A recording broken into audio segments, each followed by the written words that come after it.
Okay, we're gonna have a stores folder. We're gonna have a dispatcher.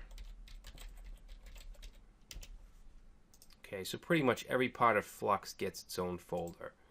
Alright, most of these folders will only have one file in them too. So we also want constants. And again, I would really suggest checking out the React and Flux course that we have as well. It's not a project course like this. It's more of an educational type course.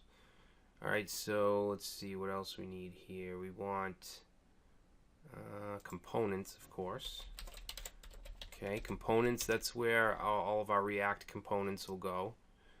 And we're also going to want a utils folder. This is where our API is going to go, where we're going to do all of our AJAX calls. And then we want a vendors folder, and that's going to be where we put things like Bootstrap, JavaScript, and jQuery. Alright, that'll also, everything we put in vendors will be compiled as its own file as well. Alright, so in actions, we're just going to create all the files for now. Okay, so we're going to create one called app.actions.js. And by the way, this structure we're going to be using quite a bit, so you probably want to kind of save it as a template for future projects. Let's see, components. We're going to have a few components for now. I'm just going to create the main app file, or the main app component file, which is app.js.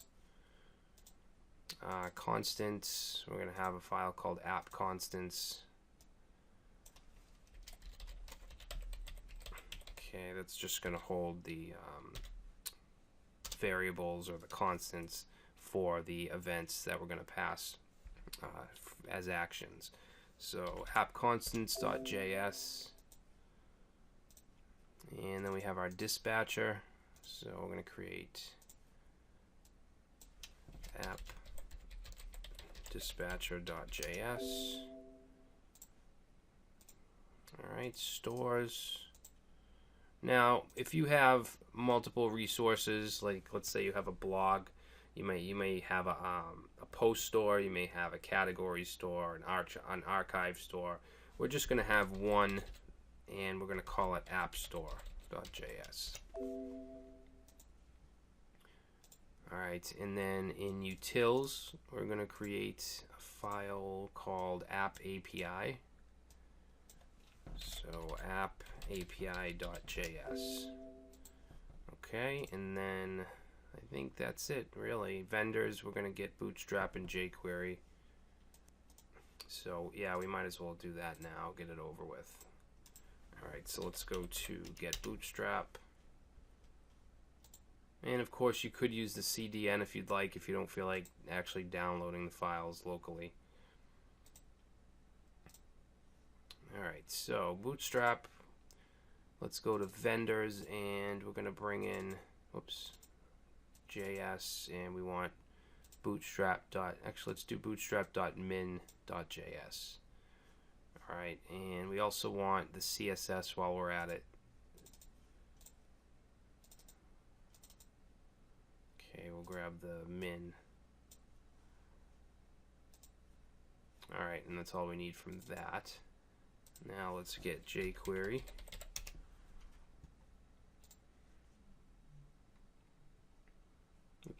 What are we doing here? We need download. And let's get that. Okay, we're going to bring this over to source.js vendors. Alright, there we go. Okay. So what we're going to do now is create our Gulp file. Alright, and that's going to go right in the root here. So we'll say new document, and we're going to call it gulpfile.js. Alright, and we'll open that up. Okay, we're going to do a bunch of includes here. So we want Gulp itself. Set that to require Gulp. And we're using common JS syntax here. Okay, next one, browserify.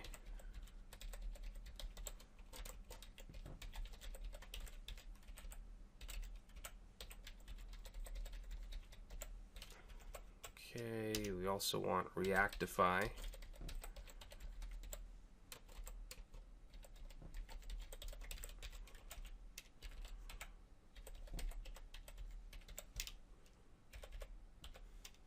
And we want that vinyl source stream.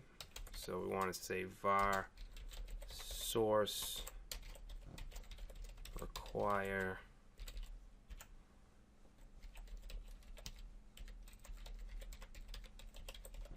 okay, just like that. And now what we're going to do is we're going to set up our gulp tasks. Alright, so we're going to say gulp.task, and this is going to be for browserify, so we're going to call it browserify. Okay, and that's going to have a callback, and we're going to say browserify, and then we want to pass in the location of our main source JavaScript file, which is going to be .source/js/main.js. All right, and then we're going to say .transform, and this is where we're going to include our reactify. Okay, so it's going to transform our JSX into JavaScript. All right, then we want to do a .bundle. Okay, because we want to bundle all of those files together, the actions, the stores, all that stuff. And then we need to say .pipe, and then we're going to use that source variable, and we're going to pass in main.js. Okay, and then we're going to do one more pipe, and we'll say gulp.dest. And then we're going to pass in where we want this stuff compiled to. So it's going to be in a folder called dist, and then in the JavaScript folder. And it'll create that for us. We don't actually have to create the dist folder. Alright, so that's that. Next thing we want to do is our copy task, because we want to bring the index HTML file over. We also want to bring our CSS and then also our vendor JavaScript files. So 3 things. So let's say gulp .task and copy. Okay, and then we're going to say gulp.source is going to be source/index.html. Okay, and then we're going to say .pipe, and we want to pass in gulp.dest, and this is going to go right in the dist folder. Okay, so that's one. That's for the index file. Next, we're going to do the CSS folder. So we want this to be source/CSS/ and then we want all the files in there. So we're going to say asterisk dot asterisk. Alright, and then down here we want it to go to dist/CSS. Alright, and then the last one is going to be for the vendors. So we want source/js/vendors, and then any file in there. So we can say asterisk dot asterisk, and then we want to pipe to dist/js.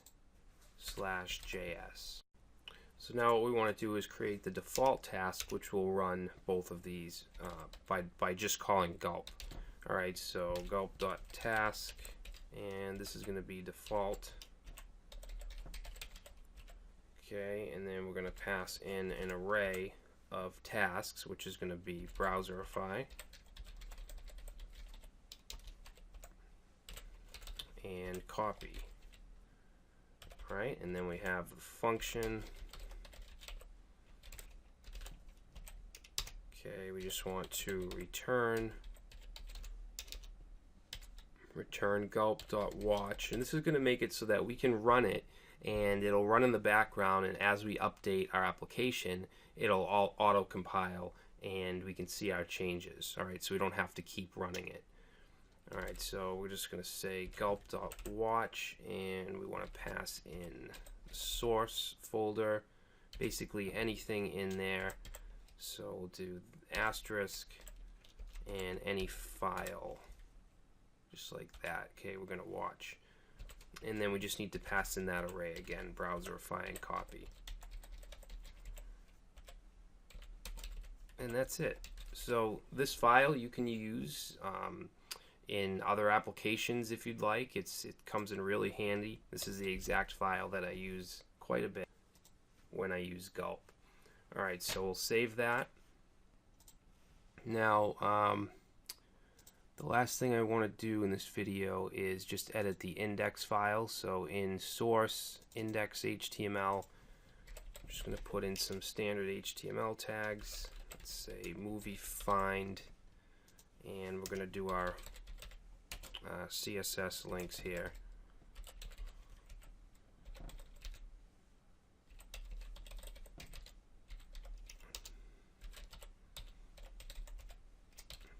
Okay, we also want our style.css.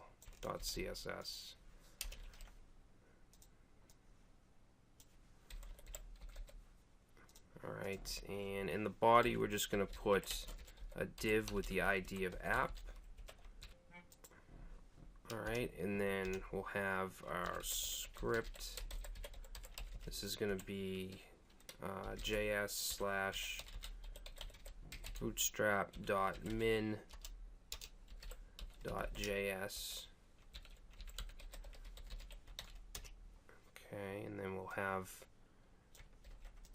jQuery and also the main.js. So this one, let me just check this out real quick. Just want to copy that. Alright, so jQuery 1.12.0.min, and then we're also going to have our main.js here. Alright, just like that. So let's save that and we'll run Gulp and see if it actually creates our dist folder like we need it to. So we'll say Gulp.